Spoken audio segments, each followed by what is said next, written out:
Welcome to another edition of the That's My Sports podcast, the birthday edition. And guess whose birthday it is today? It is our host with the most, Aaron Cass. Happy birthday to you. Thanks. It's been a crazy one. I'm already turned 30. My back already hurts. Man, you old. Hell yeah, I'm old. Man, you're a 30-year-old man. That's crazy. I can't imagine being 30. Oh yeah, no. I think your birthday's tomorrow, right? Yeah, and I'm 31. turning 31. Yeah, I'm turning 31. So when I turned 30 exactly last year, November 23rd, I had the flu. So I literally could not get out of bed. So I felt as old as can be at age 30. So Dang. yeah, it's definitely a trip. Definitely a trip turning from 29 to 30. Your back hurts. I feel like I got arthritis, and it's different. It's different. I can't play basketball the way I used to. I can tell you that. Oh yeah, people at work they're always like, "Dude, do you play basketball?" I was like, "No, I've hung up my shoes a long time ago." But what we have here is a special guest, CPNY Sports. How are you doing? I do not like that background, but hey, we welcome you aboard. I had to put the background up. I know every time I tune into you guys' show, we're having a little bit of banter back and forth about my New York sports. So I had to come and back up Aaron. Aaron, happy birthday. Did not know it's your birthday, but happy birthday to you, sir.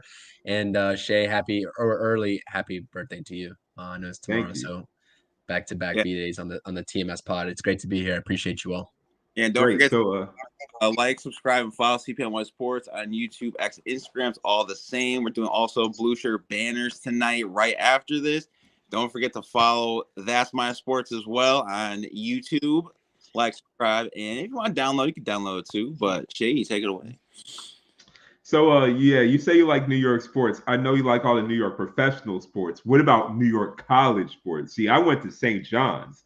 So do you support the St. John's Red Storm with Rick Pitino as coach? I do not, unfortunately. I went to college out here in the DMV area, so my roots are not tied to New York college athletics, Which unfortunately. But school?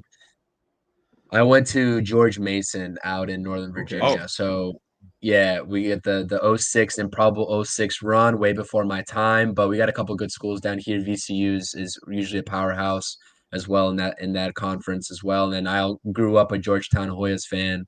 The honestly probably aging myself, but what's it called? Greg Monroe, Roy Hibbert days. When Aging they're yourself. That's competing funny. really, yeah, really, they were competing like rivalry against Syracuse. That rivalry was always awesome, but they always came up short when it mattered in the tournament. So, that Final Four run, I'll never forget it, but and you just couldn't get it done. So you're saying you're aging yourself as in too old or too young because you made it seem like that was eons ago. Greg Monroe, I remember watching all of them in No, college. no, I know. I feel like with you guys being up there in the 30s now, I feel like I'm aging myself too young here. But Yeah, no, yeah, man, yeah, yeah. it's old. It's old for me. It's crazy how time flies. It's absolutely insane. And Roy Hibbert, like I said, that was probably the golden age of Georgetown basketball. Obviously way back when before Ewing era, etc. But that was my cream of the crop college basketball watching days. So it was always fun to see the banner back and forth between Syracuse, and then also Villanova had some great squads back then too that they were always competing with. So yeah, that's not a St. John's fan whatsoever. So I apologize to You let you had down there. one job for CPNY Sports to support a New York college team, to support the Thanks, one thanks. team in New York I like.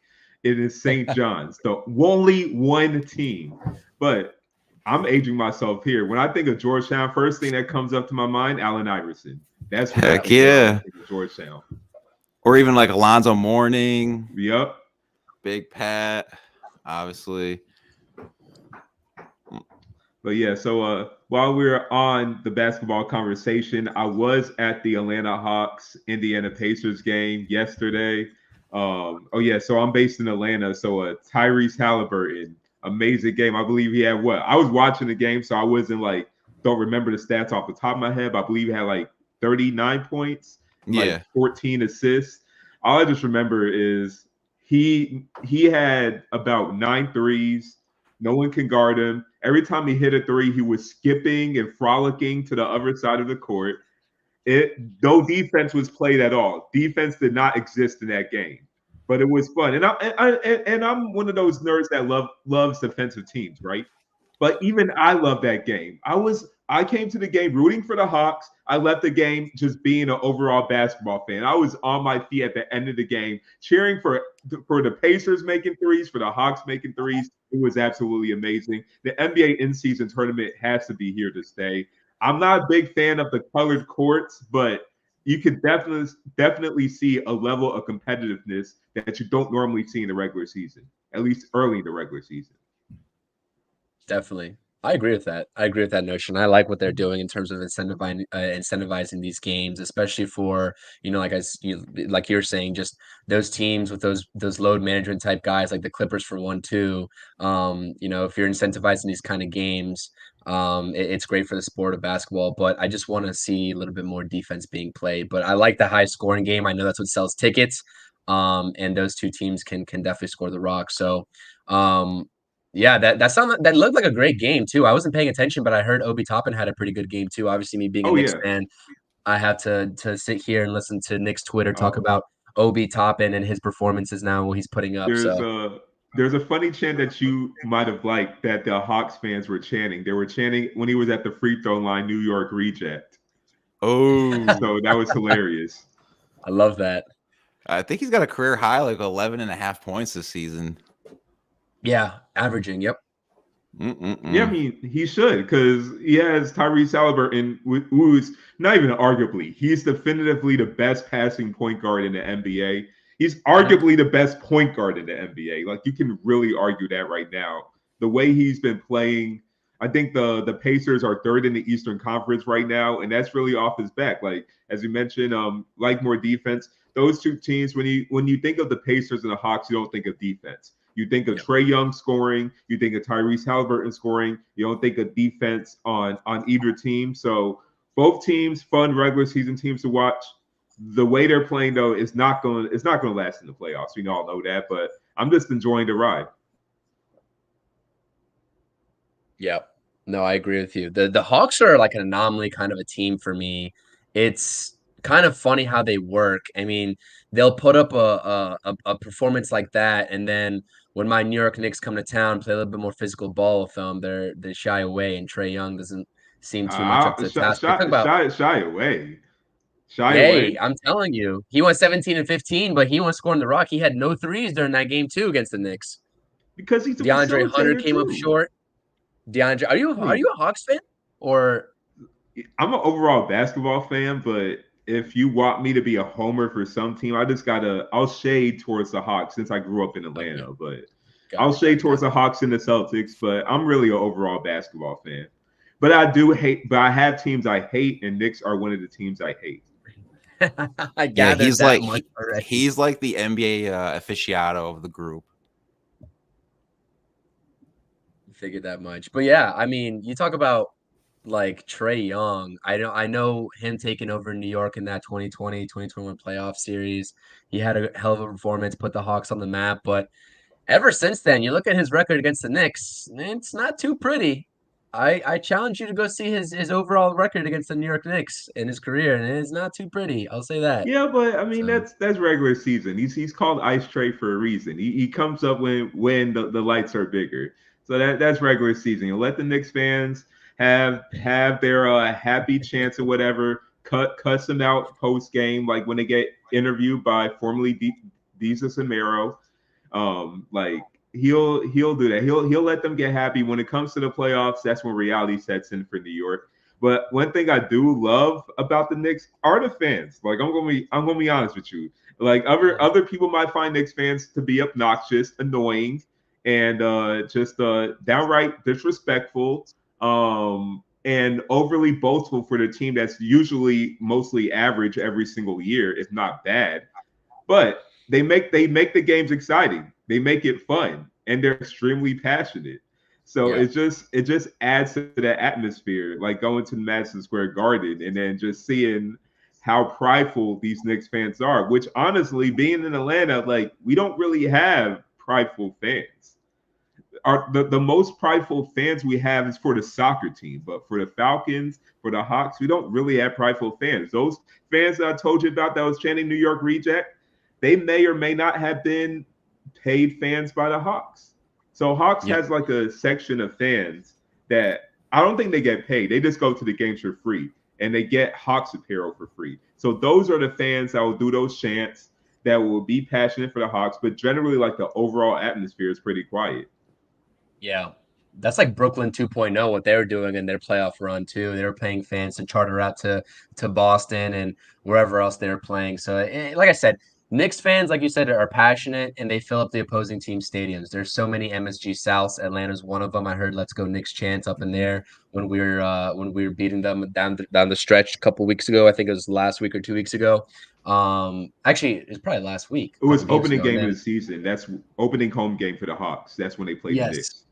Okay, and then also the Wizards too. I mean, I'm right here around DC, and every single fan base that shows up to a Wizards game is basically the opposing team taking over, and "Let's Go Knicks" chants are raining out. Question: who would want to actually go see the Wizards to support the Wizards in 2023? No, not much. Their run's over with. Those Brad Beal, John Wall days with the electricity and that environment are long gone. All my friends are Wizards fans over here, and like I said, they're really hurting for a competitive roster again. But I don't know where that organization's going. How do they feel about Jordan Poole? Where's Jordan Poole going then? Apparently, he's not the cornerstone. He's apparently a trade target. I was at the game this past Friday when the Bucks were in town because my girlfriend's a Bucks fan, and he had a pretty good performance, right? He had 30 points, but his efficiency sometimes is definitely just completely off. And I'm sure you guys seen the video of him trying to roll the ball up the court off of a made basket, thinking that the clock was going to stop. And I was just like looking from that, and like I see, I was just like, that's just really bad basketball IQ right there. And Shay, I know you can appreciate that as a fan of the game. Like when you see a professional player who doesn't know the rules of the game, it's just kind of funny to watch. And he's just a character in general. I think he has that untapped potential, right? We've seen that even in his Michigan days. Like I'm like, this guy can be something special, but he just needs to buy into a scheme. And I just don't know if he's buying into it. So I don't know, man. I just think it's mentality. Like he's about 24 or 25 years old. He's already won an NBA championship. He's already got a huge contract. Yeah. I think in his mindset, he thinks like, hey, I'm good. I'm set. I made my money. I got a ring. What more do I need to do? Like, not everybody wants to be a future Hall of Famer, strive for greatness. Like, look, at the end of the day, NBA, being a basketball player, professional basketball player is a job. And he's been successful in his job. He's won the top prize. For him, he's just probably just coasting for the rest of his career. And he's probably perfectly fine with that. Because, like, let's say if he's never to get another contract after this, which is going to be completely false, so he's definitely going to get another contract. But if he never gets another contract, he's set. Because what he's making, over $30 million a year, something like that. So I just think that's just his mentality. He's already got the ring. He's already got the big money. I think he's just fine. He's good.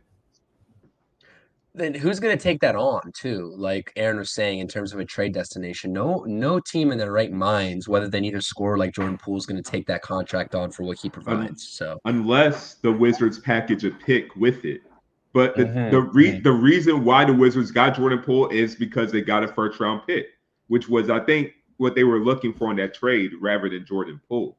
So why would the Wizards trade Jordan Poole with a pick? But that's the only reason. I mean, that's the only way they can get Jordan Poole out of Washington, unless he's that much of a distraction where they say like, hey, like whatever, we're just going to package the pick too. We just want this guy out of here. Yeah. Then I don't see him moving. It's crazy. I mean, but why would they pay? They sent off Porzingis right to Boston which, like I said, if you're going to do that, just blow the whole thing up. And why are they paying Kyle Kuzma? They could have done a sign and trade for Kyle Kuzma as well instead of giving him that bag. Someone could have used Kyle Kuzma. Honestly, I was wanting the Knicks to try to pull a trade for Kyle Kuzma and a sign and trade because I was like, hey, we need that kind of production. Whether he plays the 2 or 3 with RJ Barrett doesn't really matter. But I don't understand what their thought process is. I mean, Jordan Poole and Kyle Kuzma are really the only scorers on that team right now, and there's not really a close third. But it's like that they have no plan. It just seems like they have no plan. Well, while Jordan Poole for me has no value, like you mentioned, I think Kyle Kuzma still has value even with his contract. So maybe it was That's like the Clippers Blake Griffin thing, which is always like an example I make, where the Clippers signed Blake Griffin to this extension only to trade him to the Pistons like that same season. So maybe they did the same thing with Kyle Kuzma. I don't know if they're going to trade him this season, but hey, we don't want we rather trade him for value than let him leave for free. So we're gonna let him produce, and then we're gonna trade him for picks later.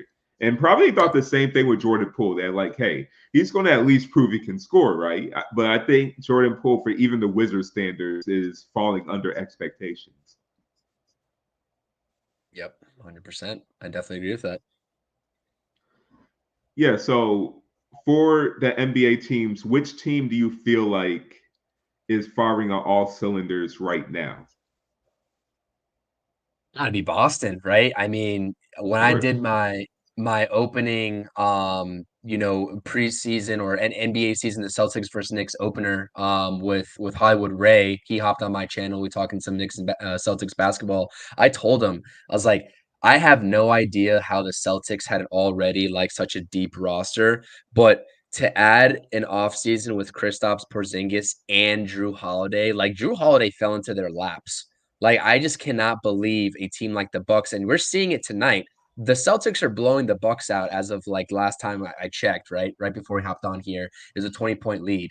Drew Holiday is strapping everyone up, and I think that they have all the pieces now coming off the bench, right? They have Pritchard and Hauser. I know Pritchard hasn't been doing well, but when he turns it on, they have the shooting they need to come off the bench. And that starting five is the best in the league. It's not even a question. There's no other starting five in the NBA that I would rather have to roll out there with than the Boston Celtics. So I definitely think it's the Boston Celtics. And you see it first in the Eastern Conference, and they're blowing the number 2 team in the Eastern Conference out right now out of the water at home. So TD Garden's also electric, and those fans, like I said, get behind their team, and it's a really hard place to beat the Celtics at.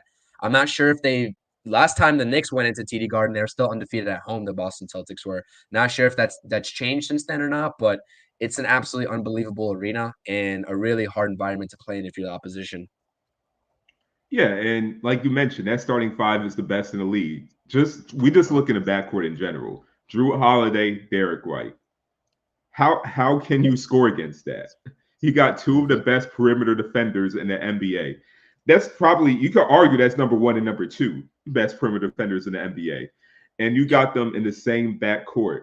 And I think the Bucks are probably learning right now that defense is very important, and that Mm-hmm. trading Drew Holiday has changed the structure of the team. And while when I saw that Damian Lillard trade, I thought like, okay, it's over. The Bucks are winning the championship.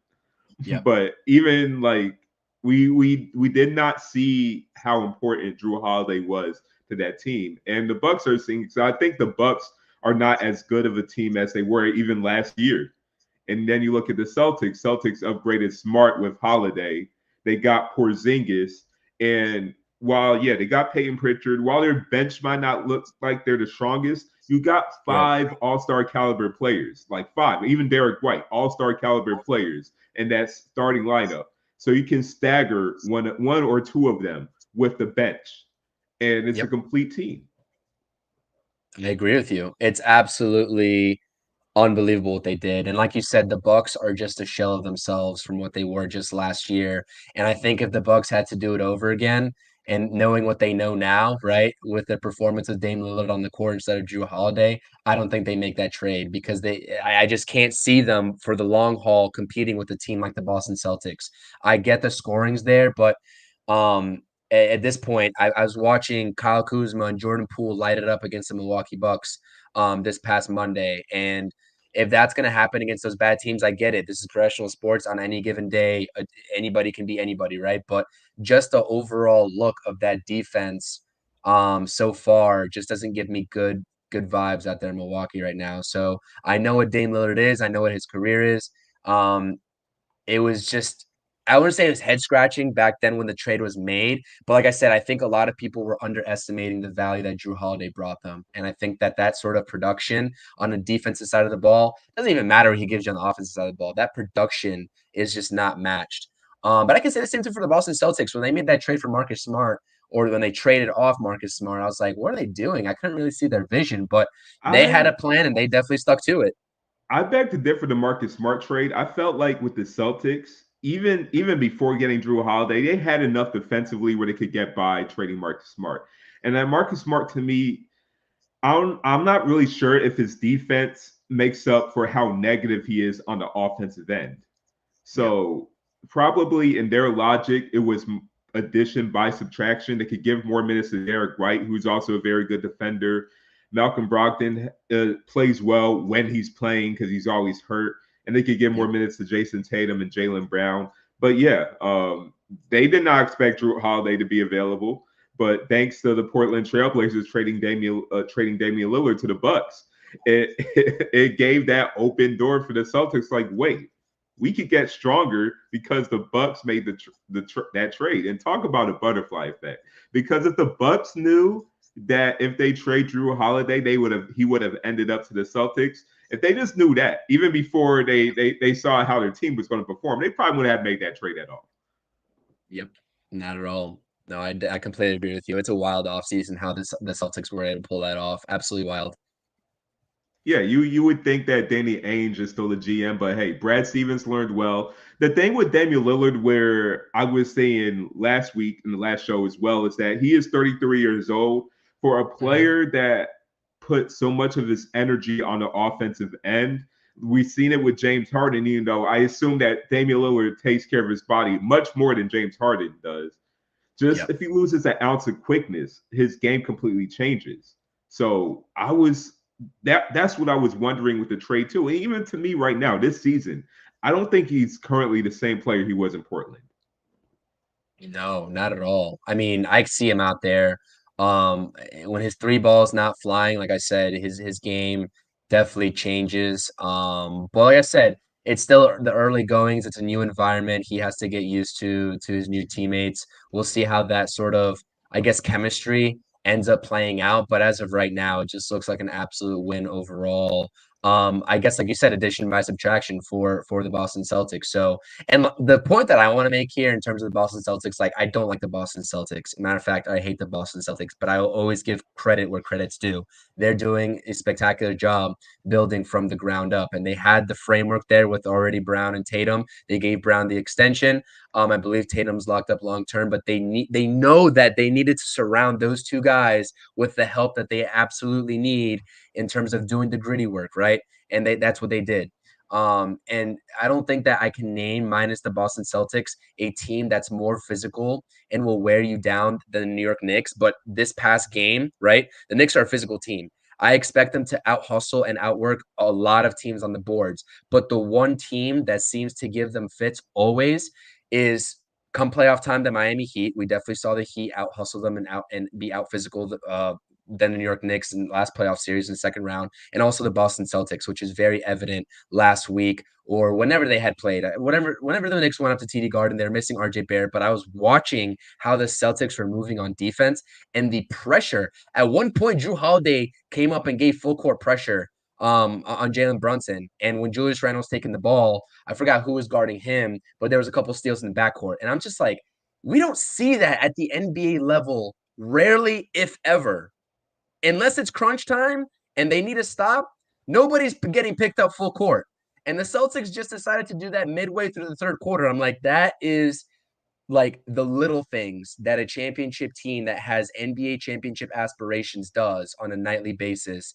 And I know all the Celtics fans, I was talking about this with Hollywood Ray as well, in terms of how that fan base views Joe Mazzulla, but it certainly seems like he's got those guys working really hard so far this season, and really want to right that wrong ship that happened, last season against the Heat in the playoff time. So, yeah, man, I don't know. I like the Boston Celtics. It's phenomenal what they're doing. I wish the Knicks could replicate something like that in terms of roster construction, but we're still waiting for that star to come into our lap. So we'll see what happens. His name is Zach LaVine. No, he's not. Exactly. Nah, not at all.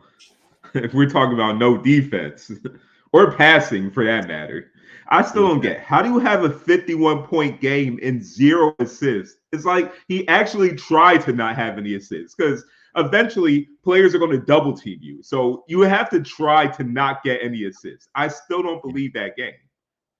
I don't know if I should praise that game or criticize it because how do you have 51 points with 0 assists? Unbelievable. And finally, we have someone who hates Boston sports, but is not biased against Boston teams. Yeah. Unlike Aaron right here. Like I said, negatively biased. You got to give credit where credit's due. I know we haven't talked about Aaron's Rockets, but they're pretty solid this season as well. They're building something over there in Houston too. So, I like the shift that we're seeing in the NBA now, though. There's a lot more parity in the league now. I think obviously you can tell Boston probably has high chances to go pretty far this season, right? And you know who the top dogs are going to be. But you see a team like the Pacers coming up. You seem like a team like the Rockets. And like what the Kings have been doing as of recent, you see these teams that have been in the gutter for so long, the Knicks being one of them too, finally getting out of that rut, being at the bottom of the Eastern Conference. And you see a lot more competitiveness. The Magic, the Orlando Magic, the OKC Thunder, they're building these squads. Amazing. And it's great to see, man. 10-4 for OKC Thunder. Third best team in the West right now. Do you guys think that Chet Holmgren should be Rookie of the Year? I mean, the dude's averaging like 17, 8, and 2, I think. Well, two blocks. If we go right now, he should. I still don't like that he qualifies as a rookie. Like, I never liked that because you're still a year in the NBA. I don't care if he hasn't played. He didn't play at all, though. At least you still at least see game film. You still at least in the locker rooms and everything. That's still experience. So I don't know, but right now, I think he's outplaying Wembanyama right now. But of course, Wembanyama is going to be the better player in the long run. But Chet Holmgren is also really good himself. Do you all think that Brandon Miller is outplaying Wembanyama? Because I've been watching a couple Hornets games here and there, and Brandon Miller is scoring with precision, man. Like his game, I was questioning it where the Hornets took him at that number 2 spot in the draft, and I was like, this guy coming out of Bama, I watched him down the stretch for Bama. He didn't really impress me in terms of what he was doing, but like he is looking pretty lethal out there in Charlotte. I know the Charlotte Hornets are going to be a joke of an organization for a long time because it just seems like that management has no idea what they're doing, but they have the actual talent on that roster. They just don't really buy into the defensive scheme there for one reason or another. But Brandon Miller looks like the truth, to be honest with you. I mean, he is Paul George. He represents his game as Paul George. That's what he said. Yeah.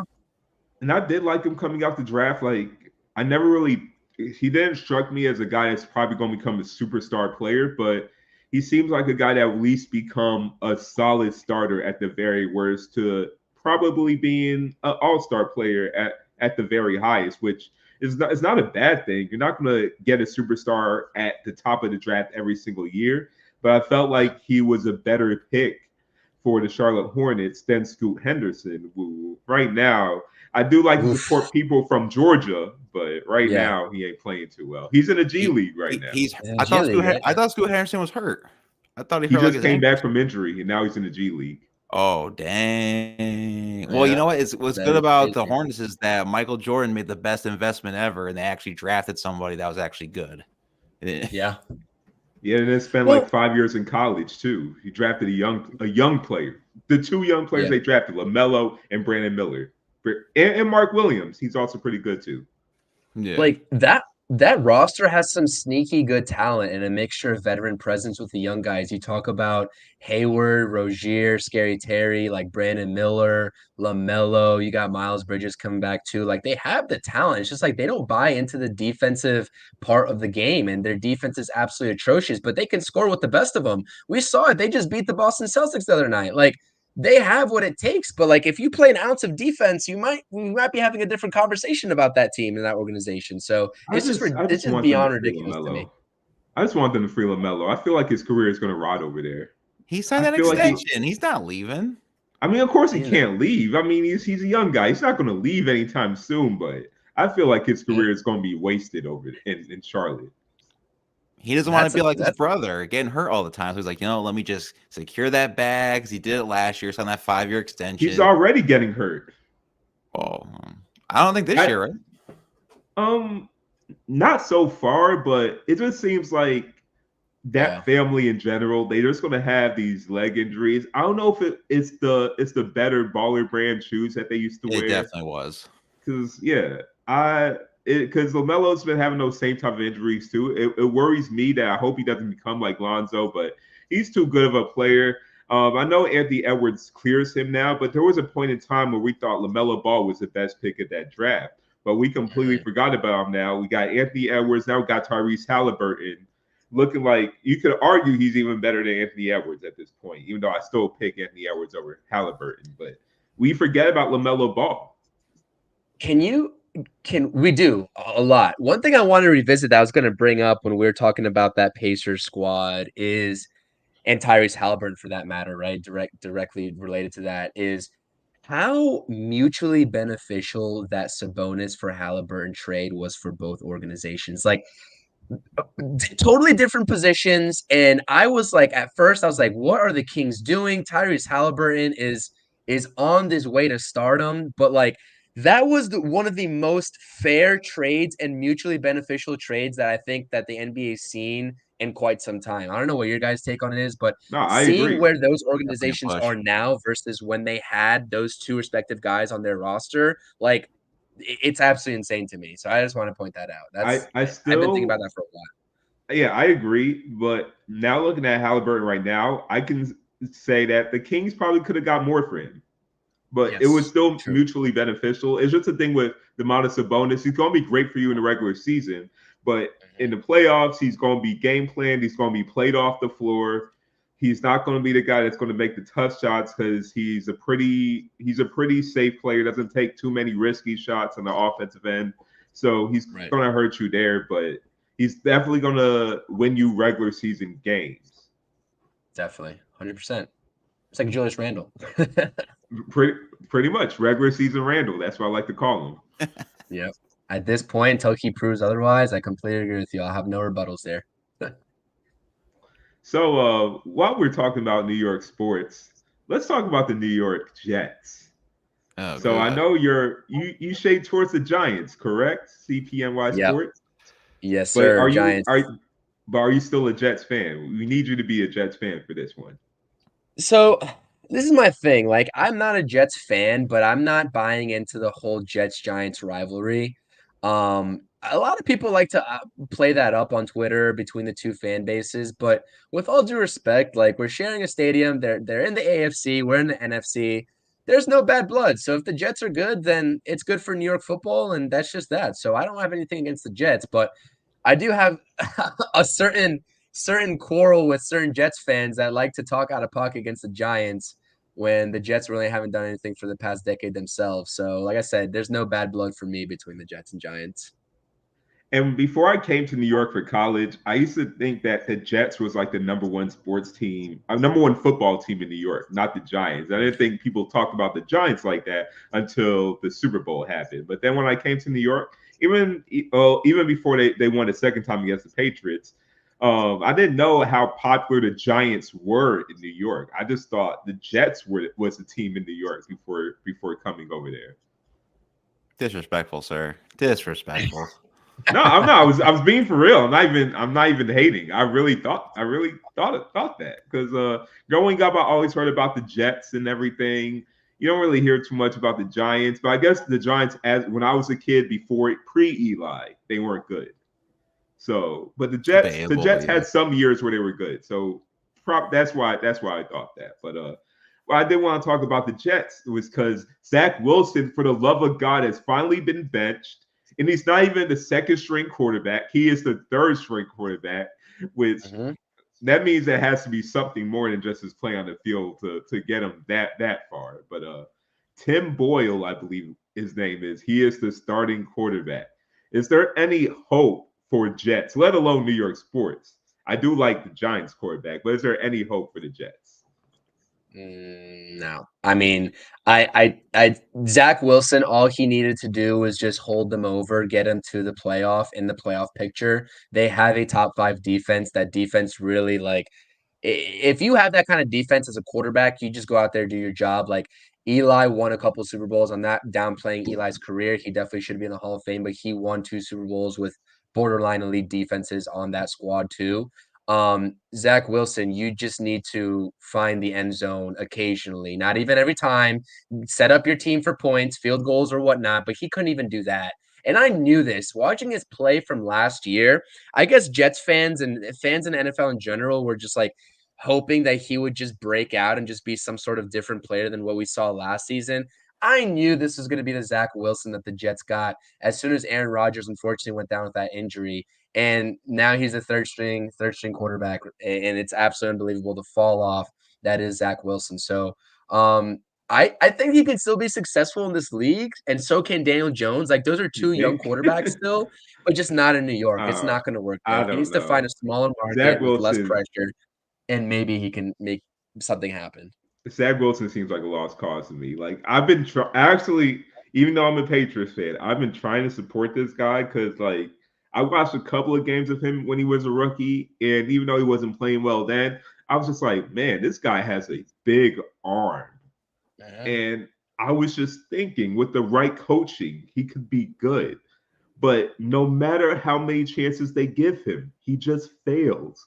I mean, his offensive line isn't great, let's be honest, but he has Brees Hall in the backfield. He has Garrett Wilson at wide receiver. It's right there for you. And like you mentioned, they got a top 5 defense. All you got to do is just manage the game, and he can't do that. And I'm glad you point out the Eli Manning thing because that's why I was saying to Aaron the whole time. It's like that Shannon Sharp gift where he just points at the screen. It's the same thing. Like Eli Manning wasn't that great. He was just a solid game manager. He just had an elite defense and an elite pass rush, and that was it. That was the winning formula. Eli was pretty close. First off, 3 things. 1, don't believe Seyi when he's talking about the Jets because if you go back in some tapes, he used to be like, "Oh, this is a dumpster fire team. I'm not even gonna pick them," or he laughed at him. So, no, don't believe the hype. No, it is a dumpster fire. It is a dumpster fire. It is dumpster fire. But because they got Zach Wilson at you. quarterback. They got Zach Wilson at quarterback. But I've been trying to have some faith in him. I thought like, oh, the Aaron Rodgers rub is going to be a positive effect to him. Nothing happened. He's still the same exact Zach Wilson. So maybe he does need a change of scenery, but I think he's a complete lost cause. I just don't think he's a good quarterback. I'm just going to keep it real with you. I don't think has potential to be a starting quarterback in this league at all. So speaking of that, since we're, finally, there's 2 Giants fans on here instead of 2 Patriots and 1 Giants. So Sunday big matchup at 1:00. He's talking about is Mac Jones is starting now. Bill Belichick confirmed it. At first it's gonna be Billy Zappi, the Zap attack. Now it's Mac Jones. In this game, Shady, do you want the Patriots to beat the Giants with Tommy, I work in sanitation, DeVito? Or do you want to get inch closer to that second pick in the NFL draft? Oh man, this is like me getting you to choose the Cowboys over the Giants. There you go. Yeah, and that's actually a big thing on TikTok, by the way. Oh man, look, I want that number 2 pick, but not at the cost of losing to the Giants. So we got to beat the New York Giants. Lose every other game this season. Just beat the Giants. I just want y'all to beat the Giants. Lose every other game, but beat the Giants. That's all I want. If Mac Jones can't, though, like, is he officially done? Out of here. Kick him out the door and kick the coach out the door, too. Kick Belichick out the door as well. No, I still got love for Bill Belichick. One of the best coaches of all time. I don't think Brady made him. I think it's mutually beneficial. But every dog has its day, and its day's been long gone. So kick the dog out of here. The dog is way too old. We need a new coach, and it better not be Josh McDaniels. We Oh, need he's a coming. completely new regime. Oh, he is. Don't definitely scare him coming. like that, Aaron. No. See, if Rashawn was on So we here, could have I'd be mad at Garoppolo him. and Brian Hoyer as backup? No, we don't want that. We don't want that. Nah, it just feels so good that the Patriot fans are back into purgatory. I mean, obviously Shea doesn't know, and Rashawn because they've seen championships, but this is what happens, man, when you're like, Super Bowl champ quarterbacks leave and you go in this purgatory. You guys know about purgatory. You guys know I about do mediocrity. know. Terrible. It's a terrible feeling. Yes, I know. It's an unfamiliar territory. But the thing about being in Atlanta, being a Patriots fan, growing up with championships and everything, like I had peers, they always thought I was a Patriots fan because they won championships. They always thought I was bandwagon. So when they're still surprised to see me being a Patriots fan. So now I can finally tell people I was never bandwagon. I was born in Fall River, Massachusetts. I just grew up in Atlanta. Yeah, this is the same guy who they had a know I'm a sign that Patriots said fan. 28-3 walking down the Atlanta streets. Oh yeah, oh yeah. And when the Falcons were playing the Patriots in Mercedes-Benz Stadium in Atlanta, I had a sign that says I drove 28.3 miles to get here. Unfortunately, I did not get into ESPN, but I was trying. That's gold, man. I still can't believe that happened, man. The Falcons fumbled that so hard. Absolutely brutal. I was just like, there's no way this can happen. There's no way. But on the topic of that, honestly, if I'm being honest with you, just watching Mac Jones play, I honestly would rather have Tommy DeVito as my quarterback than Mac Jones. Mac Jones is absolutely putrid. His game is just awful. Like, and so to knock Zach Wilson more than we've already had, like I will take Mac Jones over Zach Wilson, but Mac Jones has some of the worst decision making that I've ever seen in my life. And it's just sometimes I watch him and I'm just like, what is this guy thinking? And I have think it's no devoid of idea. confidence. I think that's it. I don't think it's honestly ability. I just felt like Bill Belichick zapped all the confidence out of him. And like you were saying with Zach Wilson, I feel like he needs a change of scenery. But I feel like he could be a starting quarterback. I don't think he's going to be a star quarterback, but I think on the plateau of Jimmy Garoppolo, I can see that. But I just think right now he's completely devoid of confidence. So he just needs to go somewhere else. Belichick turned him into a Gino Carmazzi. And for anybody that doesn't know who that is, he was the San Francisco quarterback from Fordham that went over there in the Tom Brady draft. I was gonna say if Fordham QB is almost as bad as the BYU QB. The BYU Cougars. Well, Chris, who do you have in this game? Obviously, we have the 5th pick. So, do you want us to win? Do you like the sanitation DeVito? Like you keep preaching, or I don't want to give Shea the benefit of the doubt getting Caleb Williams or Drake May. I don't want to win this game. I just think the Giants do win this game, just with how big of a dumpster fire Mac Jones has been. Like, I just don't think that the Giants lose this game, to be honest with you. I'm really not trying to throw any shade the New England Patriots way because we have no room to talk. But I think that Tommy DeVito, for better or for worse, whatever fence you want to sit on, if you're a Giants fan, being anti-tank or pro-tank doesn't really matter. Tommy DeVito gained a little bit of confidence in Washington. And if any QB needs any confidence booster, you can always count on the Washington Commanders defense to do that for you if you're the opposing quarterback. So I think he gained some confidence. I think the Giants, I believe is it at MetLife or is it an away game? It is at MetLife this year. Yeah.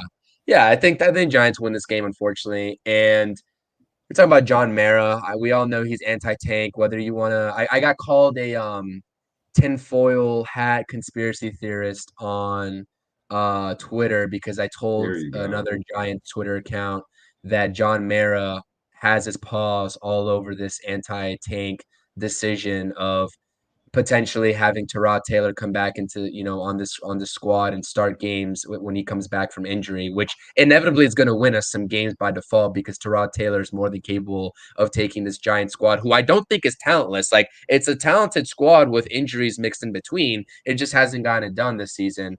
John Mara definitely has his decisions made in terms of that, and the information definitely does flow from top to bottom there. So I feel bad for Brian Dable and Joe Shane and this regime having to listen to that. So I hope that John Mara really doesn't convince this regime not to take a quarterback if May or Williams present themselves. But like I said, it starts this week against the Patriots. It's the tankathon. The Patriots are already gearing up for the tankathon by starting Mac Jones. That's a clear indicator right there. So we'll see what happens, man, honestly, at this rate. You haven't made it until you get bad mouthed on Twitter. That's what I tell you. So you made it. But I changed my pick. I want the Giants to win too, because I was thinking we don't win by winning. We lose by winning, but we win by losing. So so in my mindset, we are beating the Giants if we lose because we're trying to get a quarterback. It's not about this season. And we got the same record with the Giants. Well, we got the same amount of losses. So hey, we're not trying to get the Giants to get that pick ahead of us because they need a quarterback too, as we all know. So hey, we trying to get. I'm not even sure about Caleb Williams, but we trying to get Drake May. That definitely looks like a Bill Belichick guy, that's for sure. So before we go, so Chris, we do a segment here we haven't done in a while. It's called Clean Your Desk. So what's going on right now in the NFL world? Who should clean their desk in the NFL? It could be a head coach, assistant, GM. It could be anybody. I've used Dave Gettleman a few times back in the day, but it could be any team too. Because I got one already. Who should clean their desk in terms of they're out of here? They're out. They're cleaning the desk. They're out. Ron Rivera is my pick. I think that Ron Rivera, especially with the Giants of how bad this squad is going in and beating the Commanders, I don't have anything against Ron Rivera. I think he got brought in, and I think I was listening to Hit Squad. He went on a Washington Commanders YouTube channel. I was listening to their kind of take on the Ron Rivera and where the Commanders stand. I think Ron Rivera was brought in to change the culture and provide a respectable start for this Commanders organization, because I think the whole Dan Snyder selling of the Commanders was known about for a couple of years. It's just a matter of when it happened or not. Ron Rivera was that kind of bridge head coach to bring a laughingstock organization back to being somewhat respectable. And I think the Commanders have been somewhat respectable in Ron Rivera's tenure. Obviously, the results haven't been completely there, but I think that now with Dan Snyder fully gone, new regime coming in, the Commanders haven't been hitting all the benchmarks as they have wanted to. I think that Ron Rivera definitely is on his way out in Washington. Not because, like I said, he's not a bad coach, very noble guy, big football guy. I just don't think that he's the right coach with how youthful that team is and where they're going. Like a guy like Sam Howell, obviously Brian Robinson Jr. on that offense, and they got a couple of young pieces on the defensive side of that ball too. I just think that Ron Rivera is probably going to be one of the first coaches let go this offseason. Like I said, it's not going to happen in season. Ron Rivera, veteran coach, been around the game for a long time, had great success in Carolina. It's just not the right fit moving forward with where the Commanders stay at and where they're sitting at, and with where he could potentially take them. So I think they're going to go new head coach. So that is my candidate for clean your desk. But no shade to Ron Rivera. I just want to say that first and foremost, 100%, 10 times over, it's just not the right fit moving forward. Well, I mean, I have a friend who was a Commanders fan. He says that they tank, but they don't at the same time. Yes. They'll lose games like it, but they try to stay in the playoffs. It's weird. Mine, obviously, is going to be Brandon Staley over at the Chargers. That was my pick. They're 0-5 in games decided by 3 points or fewer. I believe it's this year. So I think there's two coaches I think will go over there. Byron Leftwich and or Bill Belichick. So really, it could be another clean desk in New England, and bring them over because they have a pretty decent defense. They just need a guru in a sense to help them out because Brandon Staley just ain't it. And as what Rex Ryan said, he should go back to coach Division III schools. I can't see the Chargers though bringing Belichick in because I think what the Charger or what at least what ownership should want is a young coach for a young quarterback. So bringing someone who's in his 70s who is much closer to retirement than he is to the beginning, I don't think that'll be a good fit for Justin Herbert. I mean, the beaches of LA help out those old bones. He likes younger girlfriends. It works out, you know. That's just me. He's got Justin Herbert at quarterback, it was literally the most balanced quarterback I have ever seen in my life. He has the same amount. I think it's like wins, losses, like everything's just the same. It's so weird. I don't know how he's doing it, but I'll keep preaching it. No, I was going to say that you took my pick of Brandon Staley. So, but what you're about to say before I make my pick? Oh, I was gonna say I'm gonna keep preaching that Justin Fields should go down to the ATL and Arthur Smith should clean his desk too, bringing Eric Bieniemy to get that culture going. And that was my next pick. So see, this is why we're good on That's My Sports. We have this. We know what we're doing. Yeah, exactly. So I won't say Arthur Smith should clean his desk. I say he should tidy his desk. Get his desk ready for the U-Haul truck, but not just yet because you might. It's like when you're at an apartment, you're thinking of leaving for a new apartment, or you're thinking of breaking a lease, but you might stay. You're like 50-50. You're undecided. That's how Arthur Blank should feel about Arthur Smith. Like you're undecided right now. You got to wait and see because he doesn't have a quarterback, but him not having a quarterback, is that Arthur Smith's fault? Because he's been trying with Marcus Mariota, who's been done. Now he's trying with Desmond Ritter. Desmond Ritter is not the answer. But you got Bijan Robinson, you got Drake London, you got Kyle Pitts, you got these fancy cars, but then you drive the beat up 94 Pathfinder. Like, what are you doing? Like, you find a way to not use any of these players. And for division, let's be honest now, this division should be extremely easy to win. This division is absolute cheats. Let me be real with you. So you got the Saints, you got the Falcons, we mentioned, Buccaneers, and Panthers. This division should be a piece of cake. All the signings, all the acquisitions you made on the defensive end, you got all these weapons on the offensive end, but somehow you're still not even number one clear of this division. So I say this year, I say next year will be his make or break year. This year, we're still evaluating Arthur Smith, but next year should be his make or break year. They should get a quarterback next year, maybe a Justin Fields. But honestly, I don't think the Chicago Bears are drafting a quarterback. I don't think they are. They might get Marvin Harrison Jr. I don't think they're drafting a quarterback because Justin Fields, he came back, he looked good, and I think he's still showing that he's a franchise caliber quarterback. And Caleb Williams, to me, hasn't done enough to show he's this generational talent that everybody says he is. I still think he's going to be a star, but is he a generational talent? I'm not really sure. So, but what the Falcons can do, they can sign a quarterback or try to get a quarterback. But if they need to have a quarterback, once they have a quarterback, then we can evaluate how good Arthur Smith really is as a coach. You need to start busting out your signs at Mercedes-Benz. To be like, we want Justin Fields. Those are great Not points, we. man. I don't speak for the Falcons fans. I'll say we want Justin Fields for the Patriots. Talk about purgatory.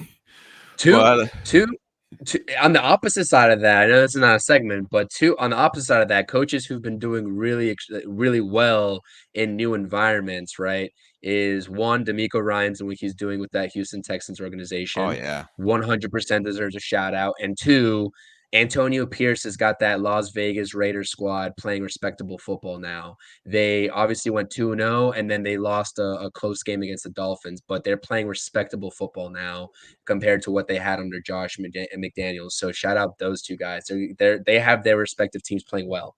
And who is Antonio Pierce getting coaching advice from? Tom Coughlin. Okay, Jags yeah, too. I get it. Yeah. No, I'm just saying because the Jaguars players, they're all like, oh, God, we're getting fined for being late. And then the Raiders are buying into what Tom Coughlin's saying, and they're actually doing good. Yeah, I get it. Former Giant guy, so I know you got to mention that. But I do like what Antonio Pierce is doing for the Raiders. Do you think they should make him permanent? I would. Yeah, I think so. I would at this point. Dude rolls Yeah, up in a caddy and wears black Air Force Ones. I mean, come on. That's the Raider way. If that's not the Raider way, that's I don't know Raiders. what It's is. Raiders culture. Yeah, Yeah, that I is don't know what full is. Oakland Raiders culture right there. Love it. Well, before we go, obviously, Chris, love having you on here. Let's like, subscribe, follow CPNY Sports on YouTube, X, and Instagram. We'll be heading out in about 15 minutes to do some Blue Shirts banner. Mm-hmm. And also, too, don't forget to like, subscribe, and follow That's My Sports on YouTube. I will put out Seyi's X handles, but he's not really on, and he likes to be private. So, well, we do follow. I'm a pretty open guy. It's just I don't really use my social media like that. So it's just like, what are you exactly following? I'm just gonna be real. Yeah, that's true. Maybe I should use it a little bit more. Maybe I should. Yeah, he likes to engage a lot too in NBA Facebook. It's awesome. Oh yeah. When you're on Facebook, and also too, we follow anybody that's on any of our channels, also with subscriptions too. Chris, before we go, final words. Nothing. It was a great episode. Like I said, enjoyed kicking it back, talking some NBA, NFL with you gentlemen. Like I said, subscribe to the channels, all of ours, TMS and CPNY Sports. Definitely going to try to have Hollywood Ray back on my channel for some Boston Celtics talk, maybe when they visit the Knicks. But you two gentlemen, like I said, whenever you want to hop on over to my channel, definitely make it happen. But hell of a conversation, guys. I like it. It's refreshing to talk about teams other than my New York sports teams, right? Because I get so frustrated and flustered with the Mets and Giants and Knicks sometimes I forget that sports is about all teams, and I need to be a connoisseur and talk about all teams. So it's refreshing to talk about the likes Hey, of Boston and Milwaukee, etc. So I appreciate it. I would love to join your show and talk about New York sports because I would love to talk about the misery of New York sports. You will get a lot of views. Sign me up for that. We'll get some different perspectives. I love it. Let's make it happen. Yeah, I don't know if you figured this out yet, but I love playing the antagonist. So I love playing the antagonist. So yeah, I would love to join on being the antagonist. I got another friend does a Commander show on YouTube. It's pretty popular. Street Scores, and I played antagonist because I mean the Commanders. Come on, for real. So it's so easy. It's so easy to gain ammo, and then of course you got the crossover Wizards fans in the chat. So when you talk about the Wizards, I just go off on the Wizards. It's amazing. They hate me, and I feel the energy. Like I gained my energy. It's like I gained their blood from like the hate. It was pretty funny when he was doing it. But Shay, you got any final words? Not too many final words, but like I said, follow CPNY Sports. Catch a Feeling Blue podcast with Aaron and CPNY Sports coming up next. And yeah, happy birthday, Aaron. We got to say that. Happy birthday. Happy birthday. 30. Ugh. Well, I'll do my final words. Again, look, everybody that's on the live streams and the chats, we answer all questions and comments. Right here on the bottom tickers, we can find all of us. We follow back immediately, getting more into the TikTok shorts. Definitely some good ones out there with me, Seyi, and also me and Hollywood Ray. Let's see here. Yeah, Blue Shirts banners coming up about 9:45 when anyone was watching this. Also catch it on the rerun on That's My Sports and on CPNY Sports. And probably missing some things, but also happy birthday, Shay. That's tomorrow. We're back-to-back birthdays. And as always, Black people matter. This is the episode of That's My Sports. We'll see you when we see you. Peace. Tie this game at 60.